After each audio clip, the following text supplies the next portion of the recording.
أعوذ بالله من الشيطان الرجيم بسم الله الرحمن الرحيم Assalamualaikum warahmatullahi wabarakatuh. Alhamdulillah wassalatu wassalamu ala Rasulillah. Segala puji dan puja kehadirat Allah Subhanahu wa taala, juga salawat dan taslim kepada Nabi besar Muhammad sallallahu alaihi wasallam. Saudaraku seiman, setiap muslim pasti akan bahagia pada saat tiba hari raya Idul Fitri. Bagaimana tidak? Mereka telah melalui masa-masa pelatihan untuk meningkatkan skill spiritual mereka atau keimanan mereka ataupun ketakwaan mereka kepada Sang Pencipta Allah Subhanahu wa taala. Sebulan penuh kita disuruh untuk terbiasa berpuasa, dan puasa adalah amal yang paling besar pahalanya. Sebagaimana sabda Nabi SAW dalam sebuah hadis qudsi, Allah berfirman, kullu amal ibn Adam lahu illa siyam, fa innahu li wa ana ajzi bihi, taraka ta'amahu wa syarabahu wa syahwatahu min ajli. Yang artinya, puasa itu milikku kata Allah. Karena manusia itu meninggalkan laparnya, hausnya, dan juga syahwatnya karena aku.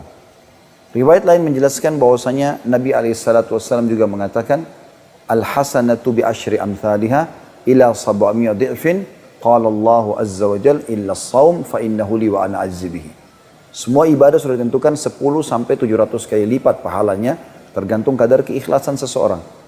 Lalu Allah yang Maha Suci dan Maha Pemurah berfirman, kecuali puasa karena dia milikku, aku akan membalasnya secara langsung. Kegembiraan yang lain, kita juga dilatih oleh Allah Subhanahu wa taala untuk terbiasa salat tarawih. Itu adalah salat malam. Kalau yang tidak sempat mengerjakan salat tarawih di awal malam, maka tentu kita juga dilatih oleh Allah Subhanahu wa taala terbiasa bangun untuk makan sahur. Karena kata Nabi SAW, bersahurlah, ya. Makan sahurlah kalian. Karena sesungguhnya pada sahur itu ada berkah. Dan kita umumnya bangun sahur itu di sepertiga malam, sejam atau 2 jam sebelum subuh. Yang Nabi SAW mengatakan kalau tertinggal sepertiga malam, Allah yang Maha Suci dan Maha Pemurah turun ke langit bumi, lalu menanyakan kepada para malaikat, adakah yang minta tolong, saya tolong. Adakah yang punya hajat, saya penuhi. Adakah yang memohon ampun, maka saya maafkan. Berarti kita diajak tanda kutip oleh Allah Subhanahu wa taala untuk membiasakan diri terbangun di sepertiga malam, di mana waktu mustajab pada saat itu. Belum lagi zikir, membaca Al-Quran, sedekah, dan segala macam amal soleh yang kita kerjakan, yang dilengkapkan dengan meninggalkan semua dosa-dosa. Karena kalau orang puasa tidak meninggalkan dosa, maka bisa membatalkan puasanya.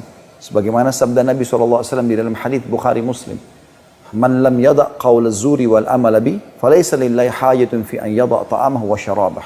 Siapa yang tidak meninggalkan perkataan dusta dan pekerjaan kedustaan atau menipu, maka tidak ada hajat bagi Allah menilai lapar dan hausnya. Juga sabda Nabi SAW, saudaraku seiman, di dalam sebuah hadis yang sahih riwayat Bukhari Muslim, kata Nabi SAW, as-sawmu junnah minan nari ka junnati ahadikum minal qital. Puasa itu bisa jadi perisai bagi seseorang di antara kalian dari api neraka, sebagaimana perisai seseorang di antara kalian di kancah peperangan atau pada saat dia di medan perang. Fa idza kana yaumus shaumi ahadikum, oleh karena itu kalau kalian sedang berpuasa, fala yarfuth, jangan mengucapkan kalimat syahwat kecuali pada pasangan halalnya. Wala yafsuq, jangan pernah buat kriminal. Wala yajhal, dan jangan juga buat kebodohan. Karena itu akan membatalkan puasa. Kata Nabi SAW, fa'in sabahu ahadun au qatal falyaqul inni imru'un sha'im. Kalau dia diajak bertengkar oleh seseorang, maka semestinya dia mengucapkan saya sedang mengikuti program puasa. Oleh karena itu, Idul Fitri sangat pantas setiap muslim bergembira. Karena mereka telah melakukan dan melengkapi hidup mereka dengan pelatihan spiritual yang sangat luar biasa. Tinggal bagaimana mereka melanjutkan itu setelah Lebaran Idul Fitri selama 11 bulan ke depan. Kemudian Ramadan akan datang, ditingkatkan lagi kualitasnya supaya lebih hebat lagi dan lebih baik 11 bulan ke depan. Sampai dia bertemu dengan Allah Subhanahu wa ta'ala, sementara pahalanya sudah sempurna. Idul Fitri ini kita disunnahkan oleh Nabi SAW untuk sholat hari raya Idul Fitri. Idul Fitri kita kerjakan setelah terbit matahari. Berkumpulnya seluruh muslimin. Bahkan Nabi Muhammad SAW menganjurkan agar seluruh umat Islam, laki-laki, perempuan, orang tua, anak-anak, sampai wanita yang berhalangan pun dianjurkan keluar ke lapangan luas untuk supaya menghadiri Idul Fitri. melihat kegembiraan yang dinampakkan oleh kaum muslimin dengan pakaian mereka yang baru, wajah mereka berseri-seri, dan juga tanda keimanan atau tampak keimanan karena mereka ramai-ramai untuk mengerjakan sholat id ini.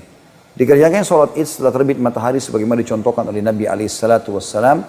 Kemudian dikerjakan 2 kali takbir. Takbiratul ihram pertama itu diikuti setelahnya dengan 7 kali takbir yang lain selain takbiratul ihram. Dan dianjurkan di antara takbir tersebut memuji Allah Subhanahu wa taala. Subhanallah, alhamdulillah, wa la ilaha illallah, wallahu akbar. Kemudian dia baca Al-Fatihah, iftitah, Al-Fatihah dan surah seperti biasa. Ruku juga biasa, i'tidal sama juga dengan salat biasa. Kemudian sujud, duduk di antara 2 sujud, lalu dia bangun lagi.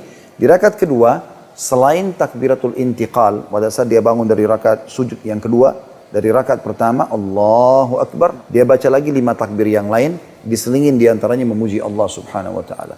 Setelah itu tentunya diikuti setelah salam dengan khutbah Idul Fitri. Maka ini sangat dianjurkan oleh Nabi SAW dan beliau menekankan sekali agar umat Islam melakukannya. Di antara sunnah-sunnah yang dianjurkan pada saat Idul Fitri ini adalah makan walaupun sedikit sebelum sholat Idul Fitri. Karena Nabi SAW makan sebelum sholat Idul Fitri dengan tujuan untuk membuktikan dan memperlihatkan kepada kaum muslimin kalau puasa sudah selesai. Juga termasuk menggunakan pakaian yang terbaik, sebagaimana Nabi SAW memerintahkan dalam hadis yang sahih untuk menggunakan pakaian terbaik pada saat hari raya Idul Fitri. Begitu juga dengan jalan ke musolla atau tempat sholatnya, ya, tentu dalam bahasa Arab musolla adalah lapangan yang luas. Kemudian dia jalan ke musola itu dari satu sisi jalanan atau dengan satu jalan, kemudian dia pulangnya dari jalan yang berbeda. Ini sunnah Nabi SAW, dan selebihnya tentu bebas dari kaum muslimin. Mungkin mereka mau silaturahim keluarga, mereka mau mengisi waktunya dengan hal-hal mubah. Yang jelas di 2 hari raya ini dibolehkan seseorang muslim merayakan dengan kegembiraan. Sebagaimana Nabi SAW mengatakan kepada kaum Ansar, ya, sesungguhnya Allah telah menggantikan untuk kalian hari gembira dengan Idul Adha dan Idul Fitri. Semua bermanfaat. Saja subhanakallahumma bihamdika asyhadu an la ilaha illa anta astaghfiruka wa atubu ilaik. Wassalamualaikum warahmatullahi wabarakatuh. Sedangkan kita mayoritas. Sedangkan kita banyak. Kita banyak. Berapa jumlah umat Islam di Indonesia? Tapi apa yang bisa dilakukan umat Islam? Seharusnya mereka mewarnai negeri ini.